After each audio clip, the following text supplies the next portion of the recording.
حضرت امام اعمش نے اور حافظ ابن کثیر عساکر نے اس کو روایت کیا. حضرت حذیفہ بن یمان رضی اللہ تعالیٰ عنہ اس حدیث کے راوی ہیں کہ رسول اکرم صلی اللہ تعالیٰ علیہ وسلم نے فرمایا سب سے پہلا فتنہ میری امت میں میرے ظاہری وصال کے بعد میری امت کے اندر سب سے پہلا فتنہ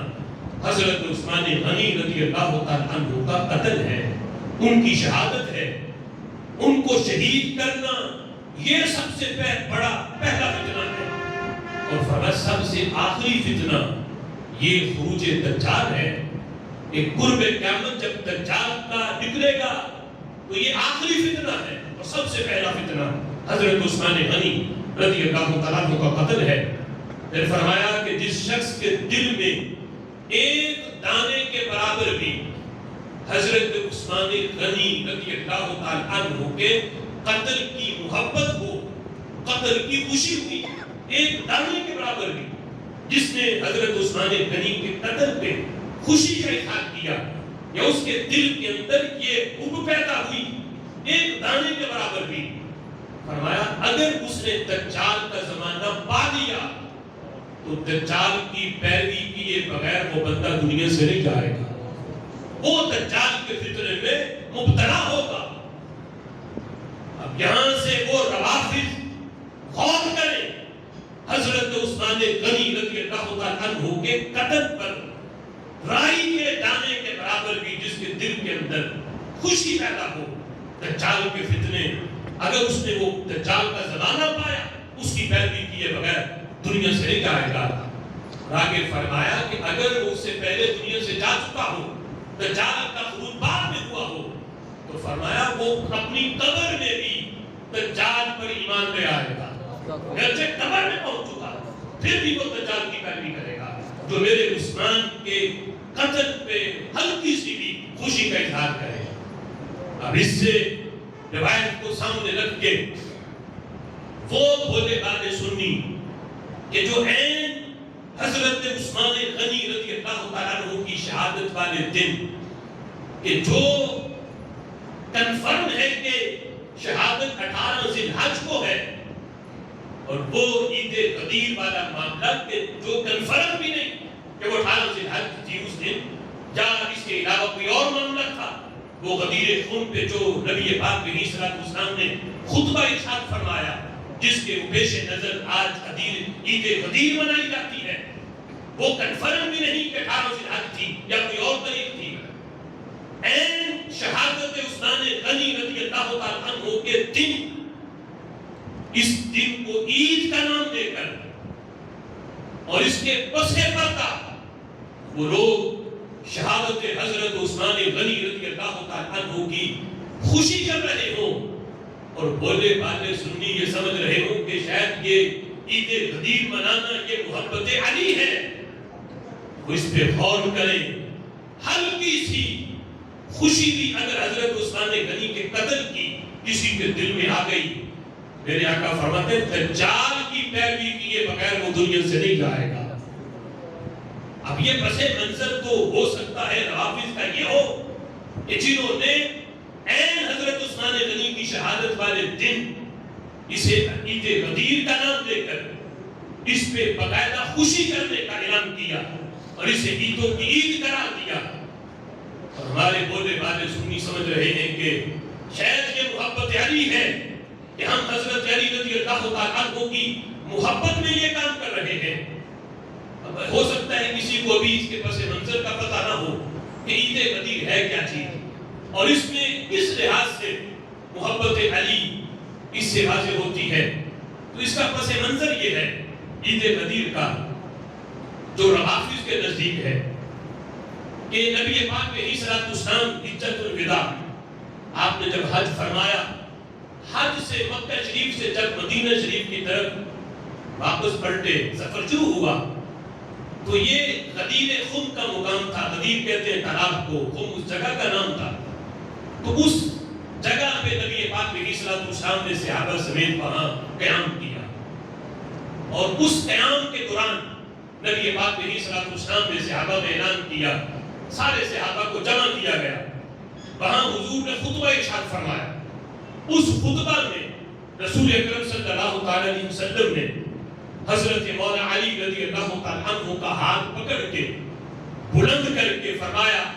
من کنت مولاہ فہذا علی مولا، فرمایا جس کا میں مولا ہوں علی بھی اس کا مولا ہے۔ اب یہ روایت متعدد کتابوں میں ہے، نہ ہم اس روایت کے منکر،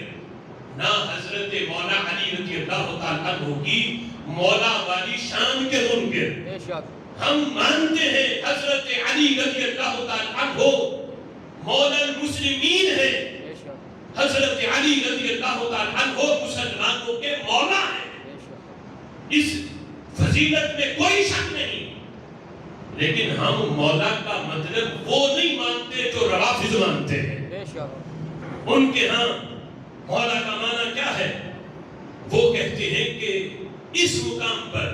نبی پاک علیہ الصلوۃ والسلام نے حضرت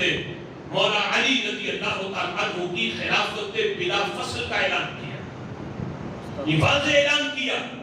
کہ میرے بعد خلافت کی ذمہ داری اور خلیفہ میرے بعد۔ حالانکہ یہاں باقی کے لفظ بھی نہیں، یہاں بھی روافض اگر حدیث کے ظاہری معنی کو لیں تو پھر تو مطلب یہ بنتا ہے کہ جس کا میں مولا ہوں علی اس کے، یعنی مولا بمانا اگر خلیفہ لے جو روافض لیتے ہیں علی اس کا خلیفہ ہے، تو پھر تو خلافت فی الفور ثابت ہوگی، رسول اللہ کی ظاہری حیات میں ثابت ہوگی۔ یہاں تو یہ لفظ ہی نہیں ہے باقی کے کہ جس کا میں مولا ہوں میرے بعد علی اس کا خلیفہ ہے، باقی کے تو لفظ ہی نہیں۔ تو یہاں مولا کا معنی روافض نے خلیفہ لیا اور کہتے ہیں کہ یہاں نبی پاک علیہ الصلوۃ والسلام نے حضرت مولا علی رضی اللہ تعالیٰ عنہ کی خلافت بلا فصل بیان کی، تو چونکہ غدیر خم کے مقام پہ حضرت علی کو روافض کے نزدیک خلیفہ بنایا گیا، تو اسی وجہ سے روافض آج 18 ذی الحج کو اس دن کو عید کا نام دے کر اس دن میں جشن مناتے ہیں، خوشی کا اظہار کرتے ہیں، حالانکہ 3 صدیوں میں اس عید غدیر کا نام و نشان تک نہیں تھا۔ غالباً 350 سال کے بعد ایک رافضی معز الدولہ بادشاہ تھا، اس نے اپنے دور کے اندر 18 ذی الحج کو عید کا نام دے کر اس پہ باقاعدہ رات کے وقت جس طرح عیدوں پہ بازار کھلتے ہیں بازار کھلوائے گئے، باقاعدہ جشن کا اعلان کیا گیا، اور باقاعدہ جس طرح عید کی نماز پڑھی جاتی ہے اس طرح اس دن میں عید کی نماز پڑھائی گئی اور اسے عید کا نام دیا گیا، حالانکہ پچھلی 3 صدیوں کے اندر اس کا نام و نشان تک نہیں تھا۔ در بدر اس میں حضرت عثمان غنی رضی اللہ تعالیٰ عنہ کی شہادت کی خوشی تھی، اور ذاتی نام اس کو حضرت مولا علی رضی اللہ تعالیٰ عنہ کی محبت کا دے کر کہ اس دن چونکہ رسول اللہ نے کو خلیفہ بنایا تھا، خلیفہ بلا فصل، اس وجہ سے یعنی اس کو عید کا نام دے کر آج اسے عید غدیر کے نام پہ منایا جاتا ہے۔ اور افسوس کہ یہ مرض پہلے صرف روافض میں تھا، اتنا مشہور نہیں تھا، اور آج دیکھنے میں آیا گزشتہ چند سالوں سے یہی مرض جب سوشل میڈیا کا عروج ہوا، اب کچھ بولے باتیں سنی بھی فیس بک پہ سوشل میڈیا پہ اس دن مبارکباد کرتے ہوئے نظر آ رہے ہیں۔ اگر اس دن کی حقیقت کو جان کر حضرت مولا علی کو خلیفہ بلا فصل مان کر کوئی عید غدیر منائے تو یہ کفر ہے، اور اگر کوئی بندہ جسے حقیقت کا پتہ نہیں تھا محض محبت علی میں یہ مناتا ہے اور مبارکباد دیتا ہے تو یہ حرام ہے۔ اسلام میں کسی طرح بھی اس دن کو عید کا دن قرار دینا اور اسے عید کے طور پہ منانا اس کی اجازت نہیں ہے، یا یہ کفر بنتا ہے یا یہ حرام ہے۔ وہ روافض کی مشابہت کی وجہ سے، اور میرے آقا فرماتے ہیں جو جس قوم کی مشابہت اختیار کرتا ہے وہ انہی کے ساتھ ہوتا ہے، لہذا چونکہ یہ روافض کی ایجاد ہے اور روافض کا یہ دن منانے پہ اہل سنت کے کتنے عقائد کی اس پہ تجزیہ اڑائی جاتی ہیں، لہذا اس دن کو عید کا دن قرار دینا اسلام کسی طریقے سے بھی اس کی اجازت نہیں دیتا۔ پھر روافظ